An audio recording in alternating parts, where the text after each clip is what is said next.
ఈరోజు doctor APJ Abdul Kalam international school దీనికి సంబంధించిన ఎక్స్కవేషన్ పనులు స్టార్ట్ అయ్యాయి.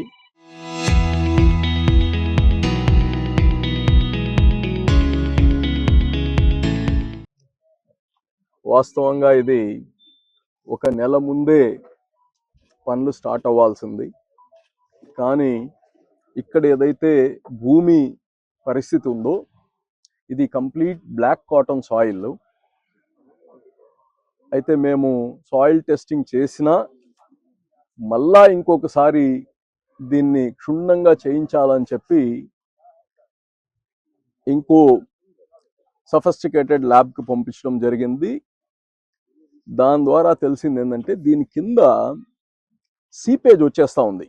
నీళ్లు ఒక 7 అడుగుల్లోనే ఇక్కడ నీళ్లు వస్తున్నాయి.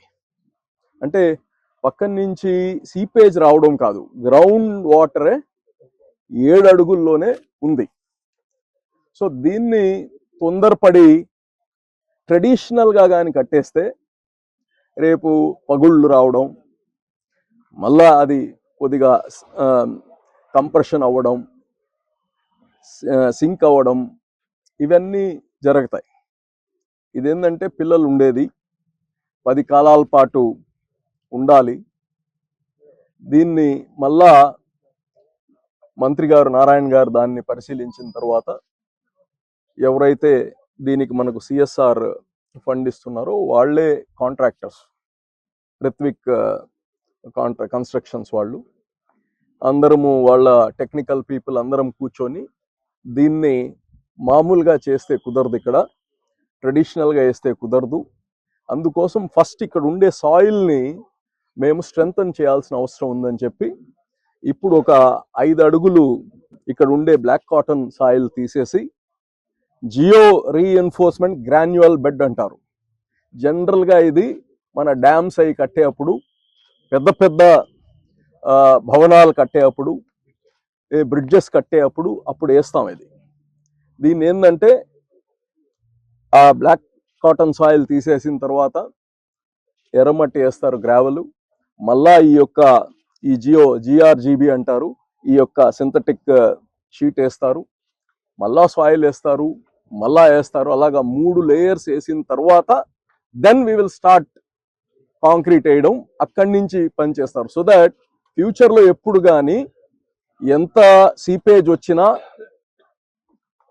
ఆ నీళ్లు మాత్రమే వెళ్తాయి, కానీ దాంట్లో ఉండే మట్టి ఏమీ తీసుకొని వెళ్ళదు. సో ఈ డిజైన్ చేయడం కోసం ఒక నెల పట్టింది. ఈ మెటీరియల్ కానీ గుజరాత్ నుంచి వస్తుంది, రేపు ఇక్కడికి వచ్చేస్తుంది. కాబట్టి ఈ డిజైన్స్ కానీ చాలా చాలా సఫిస్టికేటెడ్గా చేస్తున్నాము. అయితే చాలామందికి అనుమానం ఉండొచ్చు, ఏమని, మంత్రి గారు జూన్లో ఇక్కడ పిల్లలకి అడ్మిషన్స్ కట్టేస్తాం కదా అని చెప్పారని. అయితే మంత్రి గారు ఆలోచన కానీ ఆయన ఆలోచన ఏంటంటే, ఒకవేళ ఇది అవ్వకపోయినా, ఎందుకంటే ఇప్పుడు ఇంకో 2 నెలలు ఎక్స్ట్రా అవ్వచ్చు, మేము ఏదైతే డిలే చేశామో ఆ 2 నెలలు ఎక్స్ట్రా కావచ్చు. ఒకవేళ అవసరమైతే ఆ పిల్లలకి అడ్మిషన్స్ తీసుకొని ఆ 5th స్టాండర్డ్ దాకే స్టార్టింగ్ చేయాలనుకున్నాము. బిల్డింగ్ అయిన తర్వాత 12th స్టాండర్డ్ దాకా చేయాలనుకున్నాము. దానికి అవసరమైతే ఇక్కడ ఏదైనా రెంటల్ బిల్డింగ్ అన్నా తీసుకొని ఆ 2 months కోసం ఆ పిల్లల్ని అడ్మిషన్ ప్రాసెస్ ఇవన్నీ చేద్దామని ఒక ఆలోచన. మళ్ళా ఈ మధ్యకాలంలో ఈ 2 వారాల్లో మంత్రి గారితో నేను కానీ కూర్చున్న తర్వాత దాన్ని కాంక్రీట్గా ఎలా చేస్తే బాగుంటుంది, ప్రాక్టికల్గా మేము మా టార్గెట్స్ అవి, జూన్కి అడ్మిషన్ ఇవ్వాలనేది టార్గెట్. ఏది కానీ ఒక ప్రాజెక్ట్కి టార్గెట్ పెట్టుకోకపోతే అచీవ్ అవ్వలేము. ఆ టార్గెట్కి దాటిపోవచ్చు, ముందర అవ్వచ్చు, అది వేరే విషయం. మేము పెట్టుకున్న టార్గెట్ అది. దానివల్ల మేము ఎవరికో చెప్పింది చేయలేదు అనేది చాలామంది వితండంగా మాట్లాడతారు. అందరూ దయచేసి అర్థం చేసుకోండి, ఇది ప్రభుత్వంది కాదు. ఇది వచ్చి ఒక వక్ఫ్ బోర్డ్ ప్రాపర్టీ, వక్ఫ్ బోర్డ్ చేస్తుంది. దీనికి మంత్రి నారాయణ గారు ఒక సిఎస్ఆర్ ఫండ్ పెద్ద మనసుతో ఆయన ఏర్పాటు చేయడం ఇది జరుగుతూ ఉంది. దీన్ని ఎవ్రీవన్ షుడ్ అప్రిషియేట్. మీరు చెప్పారు చేయలేదు, ఎవరు అబ్బ సొత్తు ఇది చేయడానికి?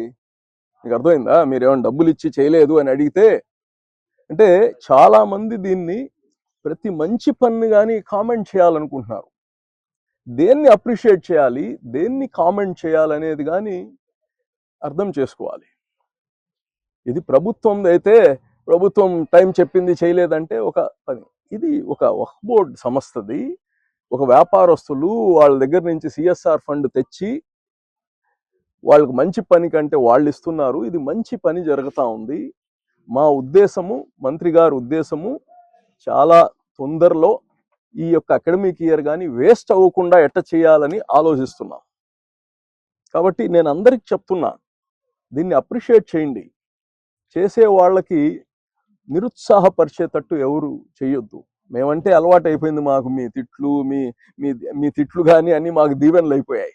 ఇది ఈ 10-15 సంవత్సరాల నుంచి ఏం చేసినా ఏదో ఒకటి కామెంట్ చేస్తూ ఉంటారు, మాకు అర్థమైపోయింది. కానీ రిలీజియస్ పీపుల్ అందరూ, కమ్యూనిటీ అందరూ ఇన్వాల్వ్ అయ్యి దీన్ని చేస్తున్నప్పుడు, దీన్ని మంచి పని చేస్తున్నప్పుడు, ఇక్కడ ఉండే చుట్టుపక్కల ఉండే క్యాచ్మెంట్ ఏరియాలో ఉండే ప్రతి పేద బిడ్డకి ఒక ఇంటర్నేషనల్ ఎడ్యుకేషన్ రావడం అనేది దీన్ని అప్రిషియేట్ చేయాలి. ఇప్పుడు నారాయణ గారు దీని తర్వాత ఇంకోటి 54 వార్డులో కానీ ఎక్కడైతే మనము ఈ యొక్క హౌసెస్ కడుతున్నామో, టిట్కో హౌసెస్, అక్కడ కానీ దాదాపు 7,500 ఇల్లులు ఆడున్నాయి. ప్లస్ ఆ జగనన్న కాలనీ అని ఏదైతే ఇచ్చారో అక్కడ కానీ పేదవాళ్ళు దాదాపు 10-15 వేల ఇల్లులు ఉన్నాయి అక్కడ. అక్కడ ఉండే పిల్లలకు కానీ మంచి విద్య ఇవ్వాలని చెప్పి అక్కడ కానీ చేస్తున్నారు. ఇవన్నీ ఇప్పుడు ఉండే పరిస్థితుల్లో ఇవన్నీ ఒక అసాధారణమైన విషయాలు. ఇవన్నీ అంటే మనకు ఈజీగా చేస్తున్నారు కాబట్టి మనకు ఇది మామూలు అనిపిస్తుంది. వేరే జిల్లాల వాళ్ళు, వేరే రాష్ట్రాల వాళ్ళు, మన రాష్ట్రంలో అయితే నాకు ఎక్కడైతే స్థలం ఏంటి సార్, మేము కానీ ప్రయత్నిస్తాము ఒక స్కూల్ కట్టడానికి, మాకు ఒక స్థలం కేటాయిస్తే ఇప్పటికి నాకు 4-5 మంది అనంతపూర్లో అడుగుతున్నారు, కర్నూలులో అడుగుతున్నారు, విజయవాడలో అడుగుతున్నారు. యూనో, సో ఆ ఒక్క ట్రెండ్. గతంలో మనం రోడ్లు లేవు, కాలువలు లేవు, దోమలు ఈ మాట్లాడుతున్నాం. ఈరోజు బిడ్డల చదువుల గురించి మాట్లాడుతున్నాం, ఎడ్యుకేషన్ క్వాలిటీ గురించి మాట్లాడుతున్నాం. సో ఇంకా 4 రోజులు పోతే హెల్త్ గురించి మాట్లాడతాం. సో మన అందరిలో కానీ ఆ యొక్క ఆలోచనలు మారుతున్నాయి. ఎక్స్పోజర్, మన బిడ్డలు చదువుకుంటున్నారు, వాళ్ళకి కావాల్సిన వసతులు పక్క యూరప్లో కానీ, యుఎస్లో కానీ, యూకేలో కానీ ఏమైనా ఉంది అంటే ఎడ్యుకేషన్, హెల్త్, ఈ రెండిటిపైన ఎక్కువ. అలాగే మనం కానీ ఇప్పుడు ఈ దశ వచ్చి ఎడ్యుకేషన్ పైన ఉన్నాం. మన బిడ్డలు బాగా చదవాలి, మంచి విద్య ఇవ్వాలి. ఆ బిడ్డలకి ఎడ్యుకేషన్ ఇస్తేనే వాళ్ళ జీవితం బాగుపడుతుందనే ఒక ఆలోచన ప్రతి ఒక్కరిలో వచ్చింది. చిన్న కార్మికుడు కాడి నుంచి పెద్ద వ్యాపారస్తుడు కానీ మా బిడ్డలు బాగా చదవాలనేది. ఆ యొక్క డిఫరెన్షియేషన్ అందకుండా ఉండకూడదు. పేదరికం అనేది విద్య దగ్గర పేదరికం అనేది ఉండకూడదు అనేది ఈ ప్రభుత్వం, చంద్రబాబు నాయుడు గారి ఆలోచన, లోకేష్ గారి ఆలోచన. ఆయన కానీ అద్భుతమైన ఒక స్కూల్ కట్టారు మంగళగిరిలో, ఆయన ఇంకా కట్టిస్తున్నారు. సో మనం కానీ ఇక్కడ, సో ఇవన్నీ ఈ స్కూల్స్ వస్తే మన నెల్లూరు ఒక బెంచ్ మార్క్, ల్యాండ్ మార్క్ అయిపోతుంది విద్యకి. కాబట్టి మీ అందరినీ, ప్రజలందరినీ కోరుతున్నా నేను, నారాయణ గారు దీన్ని ఒకసారి ఆయన చెప్తే 100% చేస్తారు. దీనికి ఎవరైతే ఈ సిఎస్ఆర్ ఫండ్ మాకు ఇస్తున్న ఆ సంస్థకు కానీ, రిత్విక్ కన్స్ట్రక్షన్ వాళ్ళకి కానీ, మా నెల్లూరు ప్రజలందరి తరపున, రాష్ట్రం వక్ఫ్ బోర్డు తరపున, అలాగనే ముస్లిం సమాజం అందరి తరపున కానీ వాళ్ళకి ప్రత్యేక నేను ధన్యవాదాలు తెలియచేస్తున్నా. ఎల్లప్పుడూ ఈ బిడ్డలు జీవితాలు బాగుపడే అన్ని రోజులు మీకు ఈ చేసిన ప్రతి ఒక్కరికి ఈ యొక్క ఇన్స్టిట్యూషన్ ల్యాండ్ ఇచ్చిన దాతలు ఇచ్చిన వాళ్ళకి ఎప్పుడు కానీ ఆ భగవంతుడు ఆ పుణ్యం ఇస్తాడని కానీ తెలియచేస్తూ, మరి ఈ యొక్క కార్యక్రమము మీ అందరూ సహకారం ఓన్ చేయండి.